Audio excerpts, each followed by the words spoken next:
Chers compatriotes, Congolaises et Congolais de partout, je vous salue.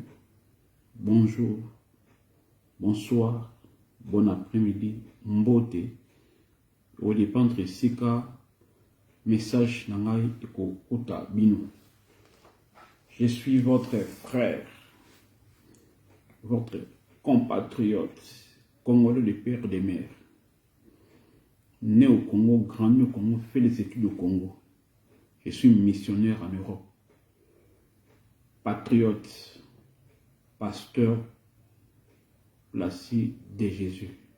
Je combats le mal au Congo. Je résiste à l'occupation au Congo, à la dictature au Congo, à l'injustice au Congo. Et c'est pourquoi aujourd'hui, je vais m'entretenir avec mes frères au sujet de ce qui se passe actuellement à l'est de notre pays, la République démocratique du Congo. Tomoni bisonyoso tolandi ezokoleka, comme serviteur de Dieu. Mais Dieu m'a placé au Congo. Nzambe atinaka pe na mission na mboka Congo et na sengeli pe na ba kozwa prise de position pa na mboka nanga, contrairement et ba sal nande mususu. Il prêche la parole de Dieu à l'église, mais il ne dénonce pas les tueries au pays. Ça, je pense que Dieu n'est pas content. Même dans la Bible, ba sal nzambe ba temela ki pouvoir. Tout le monde qui prophète le roi David. Tout le monde qui Néhémie a kene ko senga a kene ko bâti mira ya mboka ni parce que mboka na ye koyaki. Tout le monde qui Moïse a kene ko kuta na roi na pharaon pour lui dire libérer le peuple de Dieu. To kene ko adorer nzambe na biso na mboka na biso. Tout le monde qui Josué a na fond a bunda Moïse a tombé la boca au Samuel pour que Josué ne gagné et Aaron a eu à soutenir la boca naïe. Et tout le monde a David fait à Kendaki koko sa Goliath.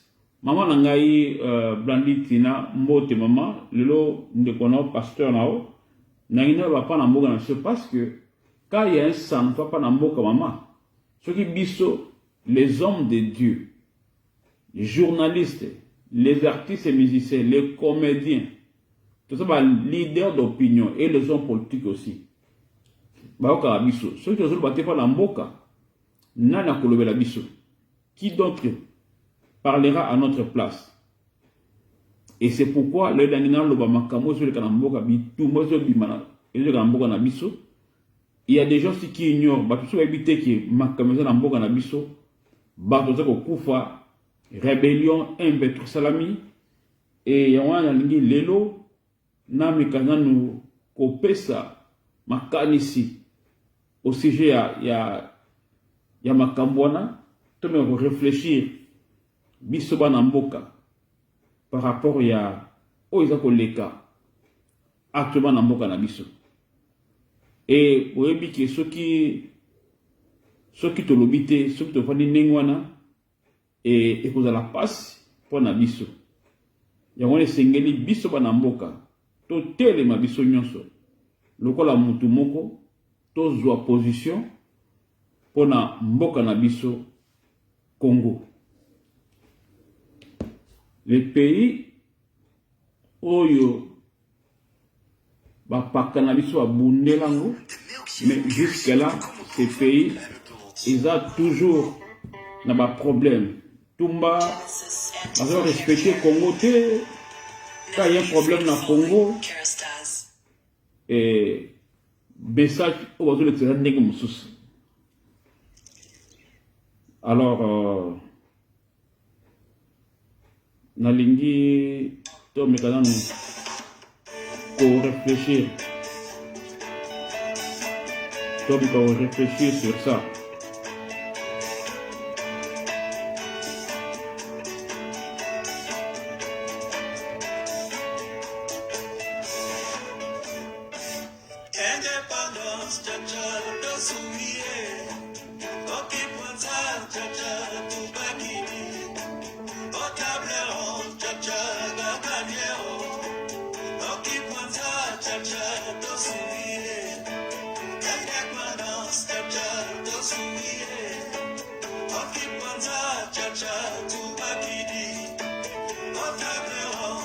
Donc tolo belamboka na biso la RDC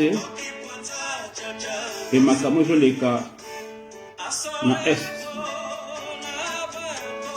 Après nzembo o na opesa na kosenga ba congolais tomeka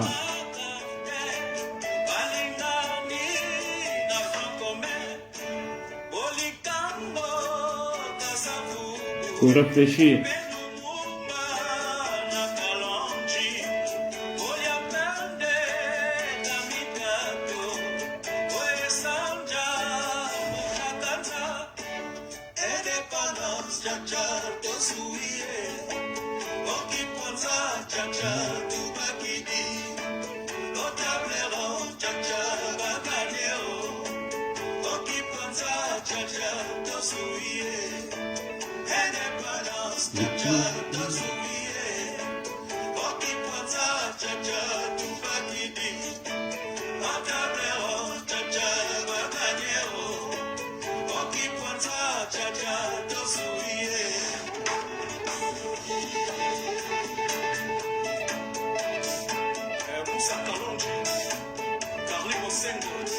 Souvenez-vous du 30 juin 1960.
Voilà, mbote bandeko na biso oyo bozali kola na biso partout.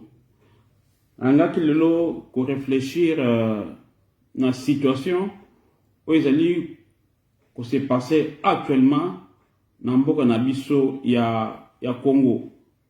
Pana batu obande information te Congo eza na guerre. Congo eza agressé. Congo ezali attaqué. Peut-être tout ko kipete mais faut yeba ke mboka na biso eza na problème. Et to sengeli to yeba ko réfléchir na situation na et kozala malamu mingi bandeko na ngai et kozala malamu mingi. Alors qu'est-ce qui se passe? Et ça, un mouvement moko au abengi M23.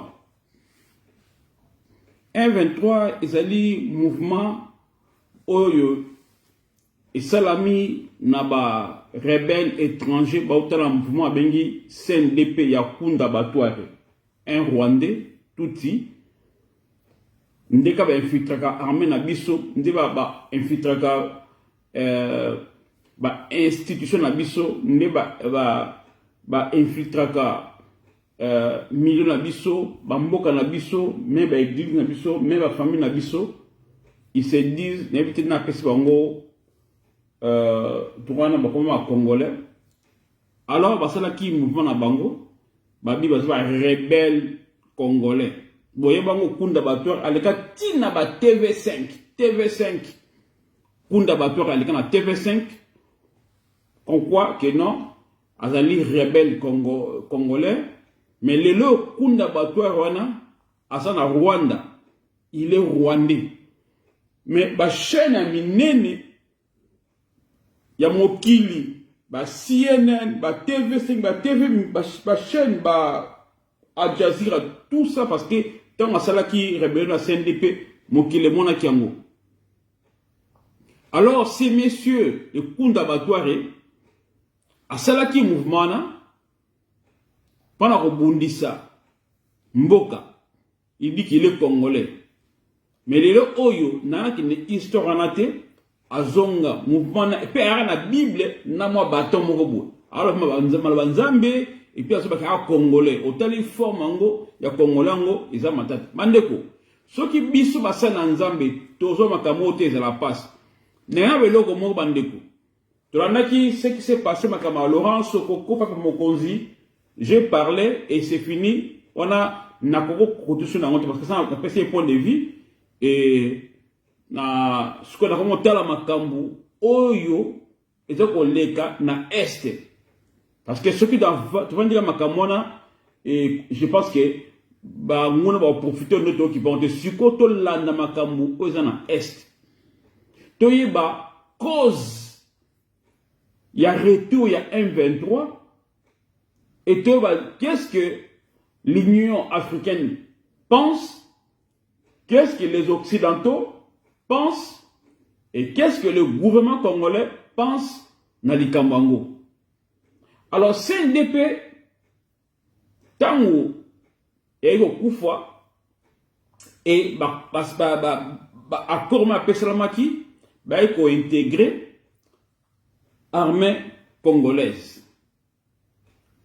Et militaire Rwanda, ou CNDP, Bangonde basala 1-23.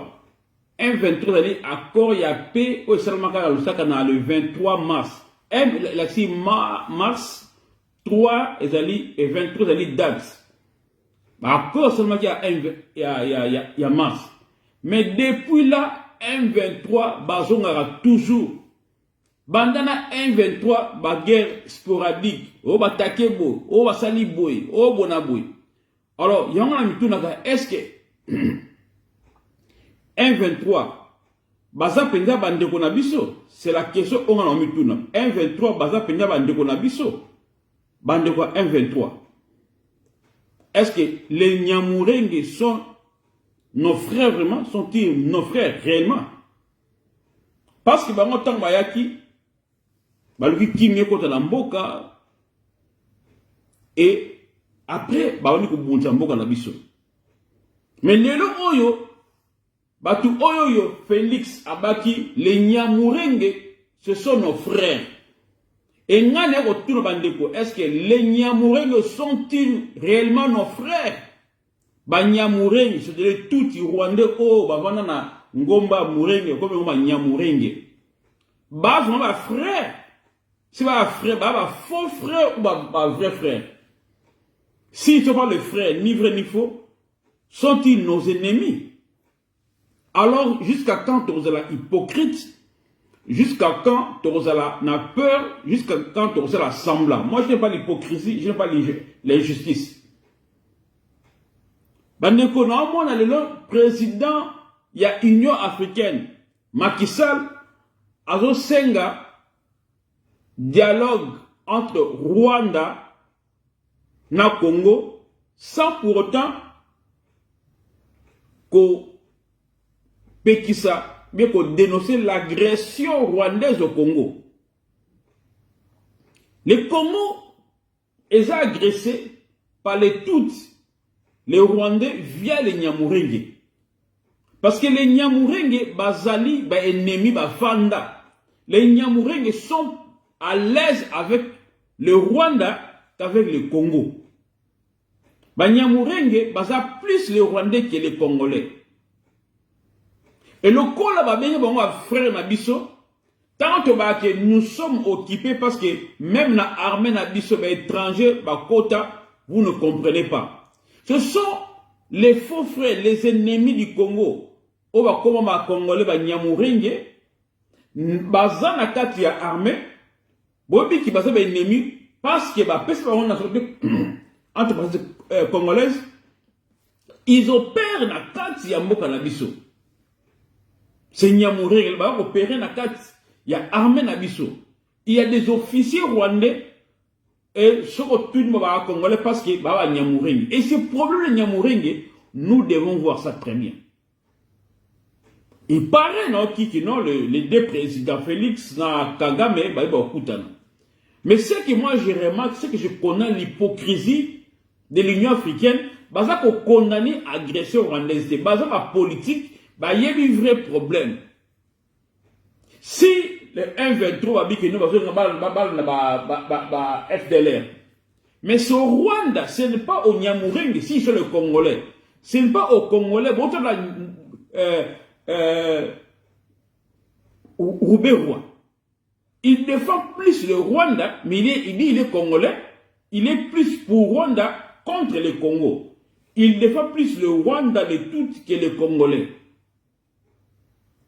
Alors, Bandeko, je pense qu'il est grand temps maintenant de se mettre debout maintenant pour ces problèmes.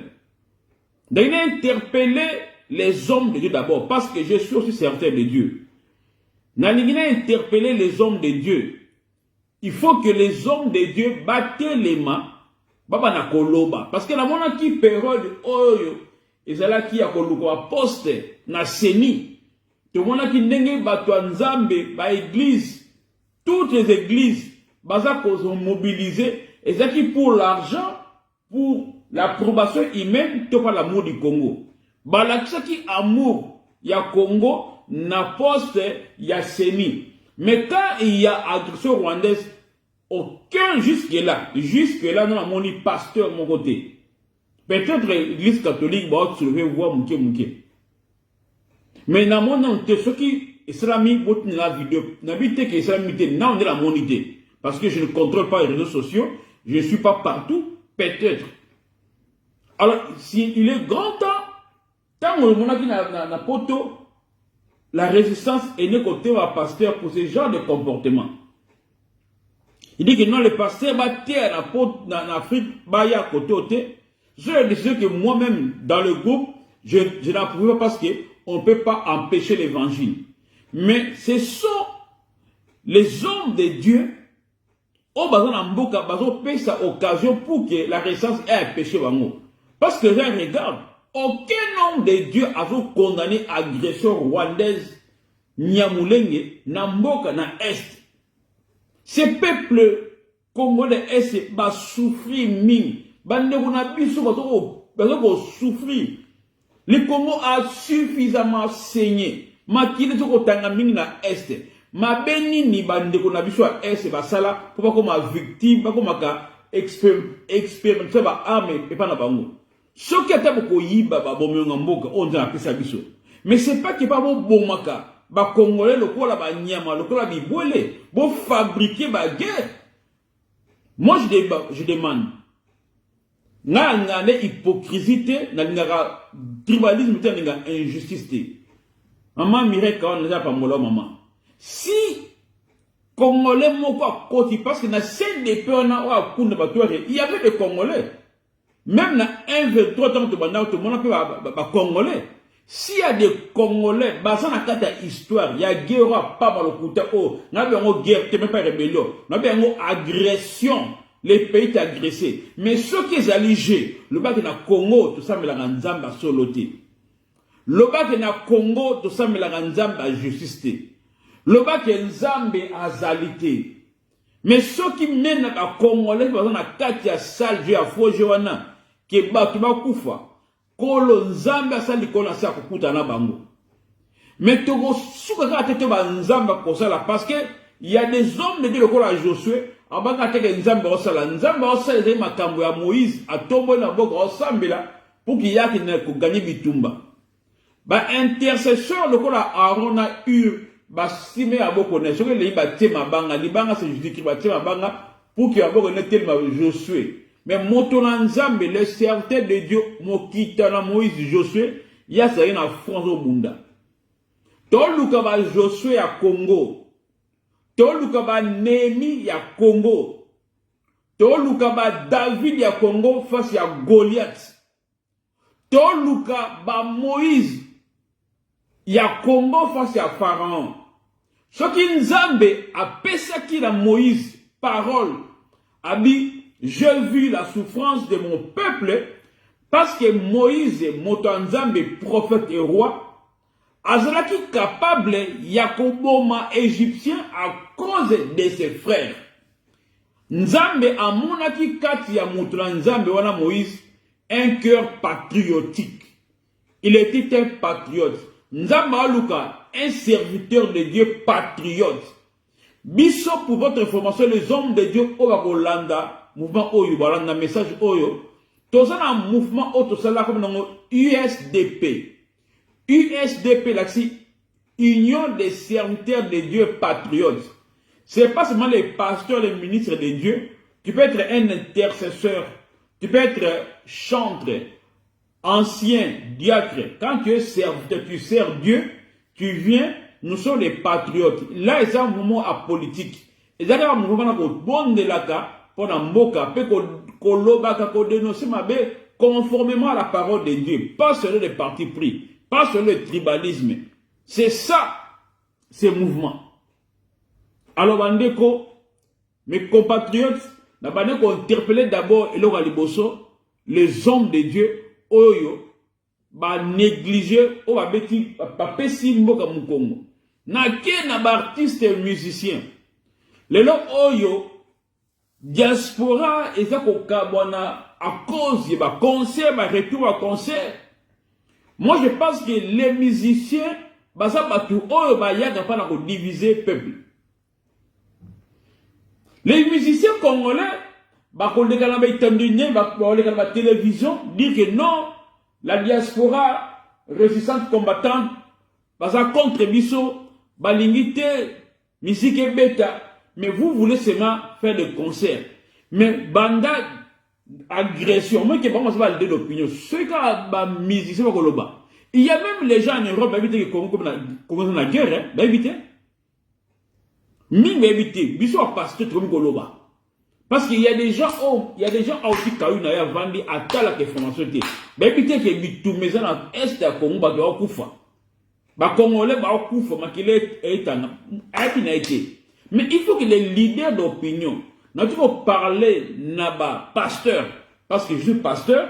Maintenant, là, je parle aussi aux artistes et musiciens. Dans mon état, artiste et musicien, mon côté, a condamné agression rwandaise Nyamulé Namboka Congo. Les artistes sont les leaders d'opinion. Tant que artistes, musiciens ou comédiens congolais, télémi, mokile koyoka. En Afrique du Sud, à partir de Silaki, moko batteur, tomole mungongo, c'était sur les artistes sud-africains. Comme Myriam Makeba, Yvonne Chaka, Nzembo. Et c'est alors que leurs confrères, leurs amis, musiciens d'ailleurs, le corps a posé à Papa Mba, Baniko Yemba, liberté sud-africaine, Baniko Teme la apartheid. Si nos artistes et musiciens congolais, Baniko dénoncer Makambouana, au comment que même les musiciens Msouba Balandango, tout le monde qui n'a Côte d'Ivoire, tant que c'est là qui Alpha Blondy a tenu à position à peuple. Tout le monde dans le Sénégal, n'a pas comme artiste, mon pays va mal. Il est grand temps au biso à Congolais. Chaque couche est tellement et donné ce kamou ezoleka namboka na biso. Trop c'est trop. Jusqu'à quand Congo et Kobana tansa makila. Quelle est la vraie raison il y a cette guerre?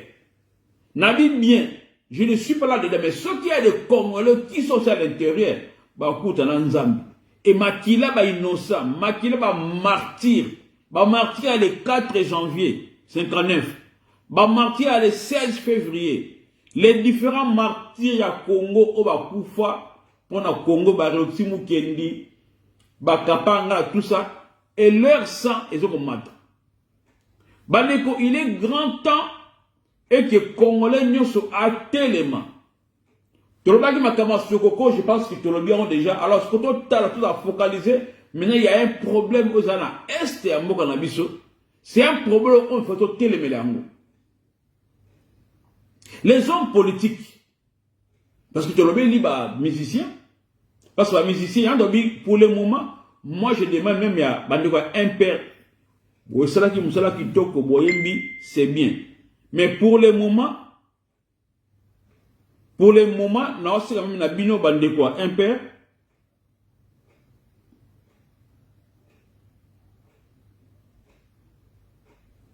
Pour le moment, non, senga, na bandeko na biso, il y a un père.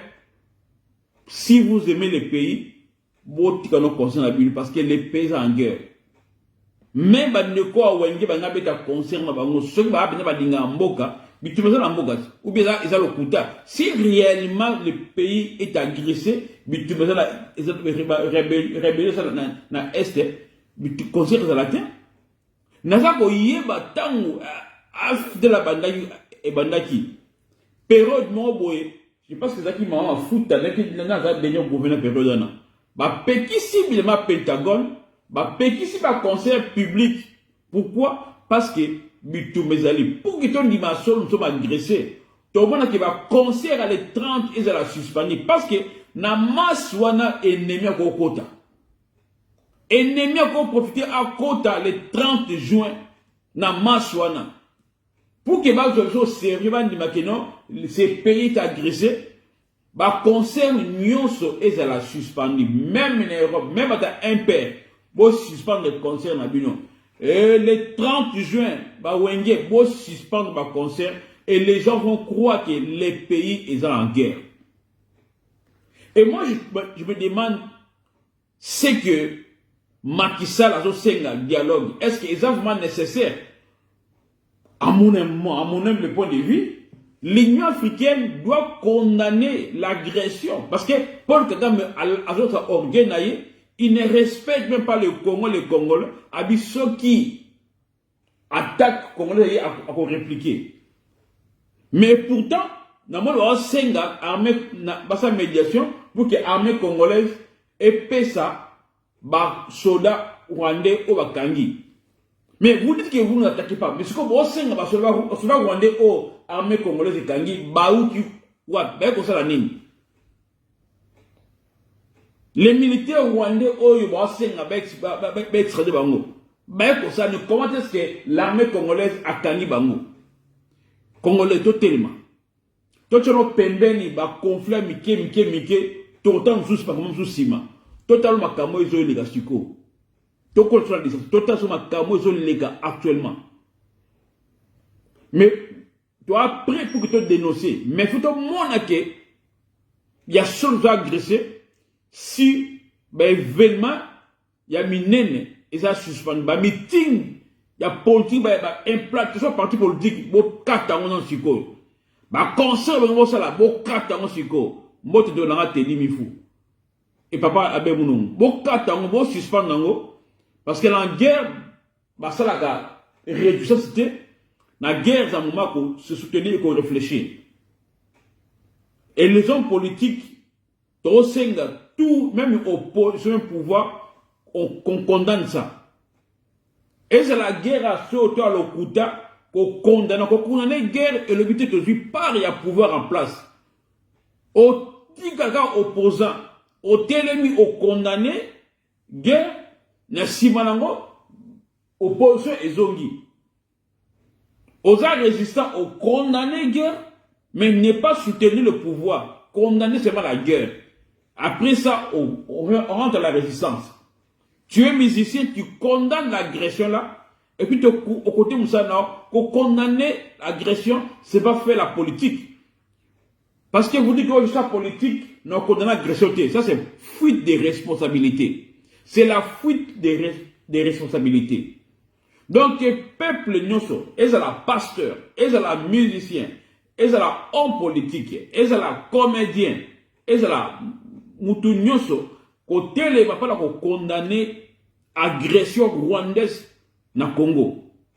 Moutou nyoso a tellement condamné Ango. Et c'est là que nous sommes unis et tous une fois mon. Par rapport à dialogue, moi personnellement, non, mon attitude de dialogue parce que 1-23 va récidiviste. Combien de fois 1-23 va ça la rencontre? C'est vraiment non. tolingi bapesa bazaba mayele on doit linga biso non baso c'est que le pouvoir na ye siko ba qu'est-ce qu'ils réclament les Nyamurengi les Tutsis là ba réclamer parce que un veto sur les Tutsis sont les Rwandais. Le Congo, il n'y a pas de Tutsis au Congo. Bah il y a la Nyamurengi comme ça congolais. Les Tutsis bah comme ce qu'on nimi. Nous les Congolais on réclamait la vérité des îles bon voilà ce qu'on tota makam tota 2023. Mais bango bazo ko réclamer nini les Nyamurengi. Bah territoire auto teme bon na parlement. Il y a on a biloko autant Félix Azouaki présidence il y a l'Union africaine, il devait régler toutes ces histoires bêtises. On m'a dit Kagame Masala qui tant on m'a dit qu'aux présidence à long à flatter a dit comme un ami. Azaki qui faisait les yeux doux avec toi. Maintenant que tu n'es plus à la présidence, Abimisi Manzaka. Quand Félix Azaki président de l'Union africaine, il fallait biloko mais c'est parce que c'est lui qui dirige. Azaki une influence. Tu vois maintenant, qu'est-ce que tu as fait dans la présidence? Donc, nous avons fait le mandat à Félix, dans le Congo, parce que tu as mis un échec, il y a mon aîné. Même l'Union africaine, quel était l'intérêt du Congo dans la présidence de Félix, dans l'Union africaine? Bah, dossier, c'est-à-dire, occasion, mon aîné, mon aîné, oh, Félix, on va régler, bah, compte, bah, voilà, nana, awa, parce que, oui, on va dire, yo, le président, et aussi là. Mais occasion où Félix, on a aussi sa bitumba, na est, na infiltration rwandaise, c'est quand tu étais la présidence de l'Union africaine. Parce que aujourd'hui, on a contact na l'Union européenne, aujourd'hui, on a contact na ONU, aujourd'hui, on a contact na ma présidence sur le mot fond de l'État Ngaï, et à quand tu pas l'Union africaine. Vous voyez, comment est-ce que on a toujours des problèmes. Mbaloto signé bo ikozala boye. Bah quand au Sénat Ouganda non, bon c'est la mix armée congolaise na ougandaise et sangana. Mais on dit que Ouganda a toujours des mèches na Rwanda, bah cause à conflit. Les Tutsis sont au Rwanda, Ouganda et Burundi. Les loups ne s'entretuent pas. À part Burundi comme le président n'est pas Tutsi, bah ça peut être bien été. Mais les Tutsis qui sont au Burundi travaillent en connivence avec les Ougandais et les Rwandais. Or, Oyo Salaki, Dengen na Félix, na Museveni, Ouganda, na Rwanda, Bossala, X va attaquer, Kimia. Ceux qui ont Salaki en Union africaine, que l'Union africaine est signée en go, Bolaki Sango na Union européenne. Parce que les problèmes, il y a Congo, c'est bon, ambassadeur italien, à Kenoko Koufa, na Est, ça même que pays n'est à Zak dans l'Est. Et comment les gablos moutounions sont, même les commissionnaires, ambassadeurs, il y a l'Union européenne, il y a l'Amérique, comment un commissionnaire, il y a la richesse na biso na Kachambouk. Alors, guerre au monde, la guerre bandi 1,23 bien que Rwanda Zassima. Sur le Kagame a télémi à ça qu'on défie biso. Bah biso moi na soso moko à ça pemene ba que maman na pemene. Ça dit ce qui Félix na présidence de l'Union africaine. Au système à comment boyer même les Européens ba ne va pas ça Kagame mutu ba cité. Kagame va parce que comment le comme Mobutu actuellement il y a lelo. Le quoi là de ça le parce que ba azana soutien ba toi non. Et Kabila aussi, il faut total Kabila bien. Total Kabila bien. Il pense qu'il peut toujours revenir au pouvoir. Voilà, moni, ngana kei, moko, kimiete, non Kabila, attention. Il ne faut pas arrêter de pointer le doigt à Joseph Kabila. Il croit que Bossanier et Sili, il ne faut pas oublier parce qu'il est là-dedans, parce qu'il est tout. Il faut pointer le doigt aussi Kabila, parce que tu es ça là. La sortie médiatique qui n'est pas entre-temps, la sortie médiatique n'a pas tout,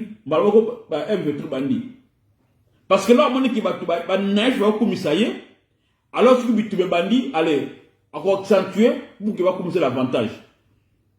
Botika Joseph Kabila Kimete parce que il est là, Aza tout comme des troubles, Aza lui faisait, Aza semeur de troubles la moka. Il y a un autre qui condamne à Félix. Si vous m'avez vous avez un pouvoir à solo. La place de Kabila n'est pas là au Congo, à Kinshasa, à Kingakati. Jean-Pierre Bemba a na CPI. Pourquoi? Parce que Centrafrique a Zalaki, connivence, n'a pas rebelle par la côté de gens qui ont. Est-ce que vous avez la preuve Félix na pouvoir union sacrée et puis gouvernement Félix na Sama? Vous manquez de preuves, il y a implication, il y a Joseph Kabila, na ba tuerie, na ma caméra na mboka. Ou vous êtes toujours ensemble? Est-ce que Dilabine et Sila toujours ensemble? L'une des raisons, ou bien l'un des moyens, il y a processus Oyo, et c'est le que mettre Kabila hors d'état de nuire. Tant que Kabila, Joseph Azalika Wana, beaucoup de gouverneurs rwandais, et tant que les officiers rwandais au bazan la carte armée congolaise, Bayoka Ramingi Kabila, Kimia Kozalate, Bokana Mkola Lelo, Nazolo Bango, Lokwa Mosakoli, Bokana Mkola Lelo. Tant que Kabila, Joseph Azad n'est pas mis hors de nuire, Rwandais, Nyamourengo, infiltra armée congolaise, Bayoka Neye, il est chef de Bango, c'est même pas Rouberois. Rouberois Azad Sima, Rouberois Banyao Siburago, Bango Ba Sima. Congolais n'a pas si peu de vue dans Naï, n'a gansi, n'a baki, n'a rien permis. S'il est grand temps comme Mosakoli, comme Otei, n'a mboka n'a ngana bana koloba. Parce que sa mission, bandeko ba tenga penda pesa nga mission kolobe la mboka na ngai. Na terre le banzambe mais le rôle des prophètes de la Bible c'est aussi surtout de dénoncer l'excès du pouvoir. Ma beso qui n'est pas insulte. Ma beso n'est pas mensonge, c'est une haine. Nga ne ko fingate, n'est pas mensonge, c'est une haine, n'est ko dénoncer ma bé. Le lenge l'église to dénoncer ba magicien, ba mari de nuit, ba démon, ba sorcier, nande to dénoncer ba ndumba, ba to longolazim, ndenge peut to dénoncer ba agresseur na Congo, ba corrupteur. Et ça ndenge moko ko dénoncer ma bé en boka, ce n'est pas faire la politique et ce n'est pas un péché. Les hommes d'Afrique du Sud, pour qu'ils appartiennent ici là, Afrique, tu vas tellement balobaki. Nous devons parler. Moi, Bande Koubandangaï, je dois parler, je dois défendre mon pays, toujours na bonzambe. Na mensonge, na intime, na vérité.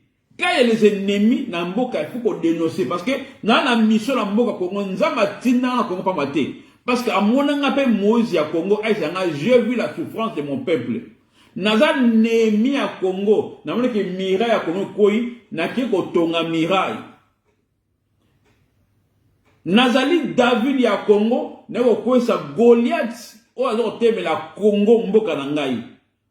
Nazali Josué, pasteur patriote, offrant dans la front, n'a résisté. Josué zaki combattant résistant.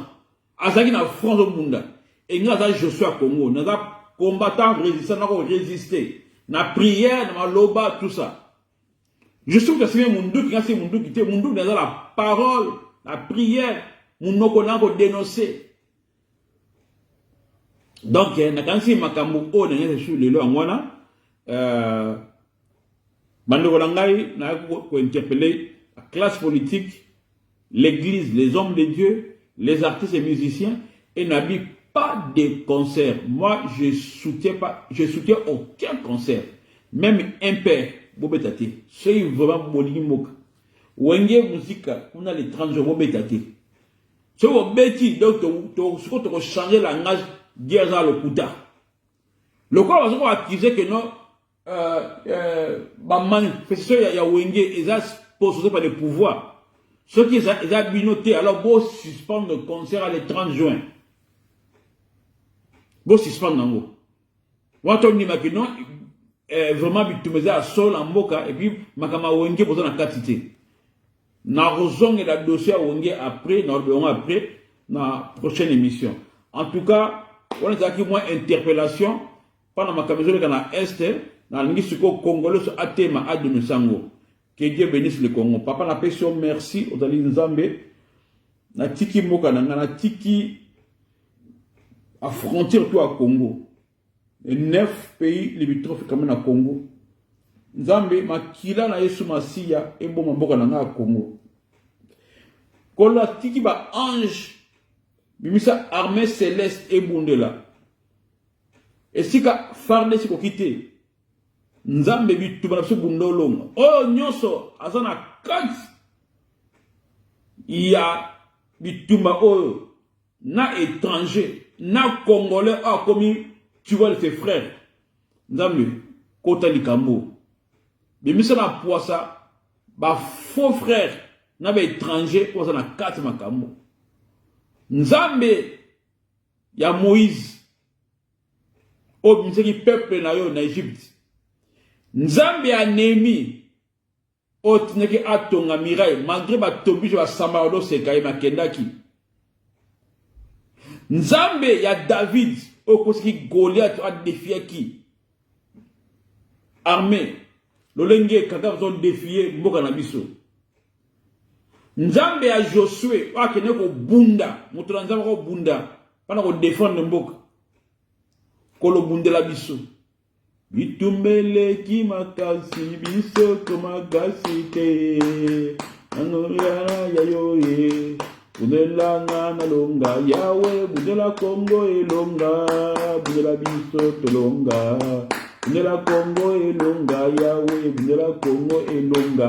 Oh Seigneur, merci na tiki nyoso na boko na kombo na Yesu. Le Congo sera sauvé.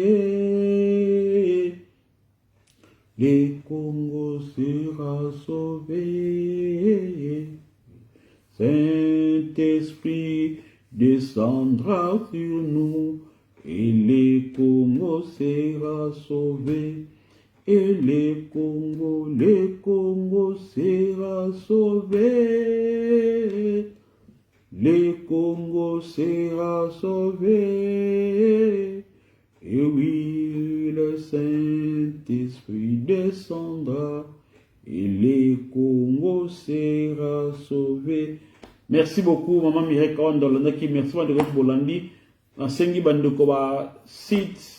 Bozongo, prophète, l'homme de Dieu, prophète Joël, na Mboka États-Unis, Panzango na Congo, États-Unis, Ndeko Bandeko surtout, Bo Panzango, Congo Trash partout, et Nzala Pomolabino. Merci, c'était votre frère, le patriote, pasteur Placide de Jésus. Merci.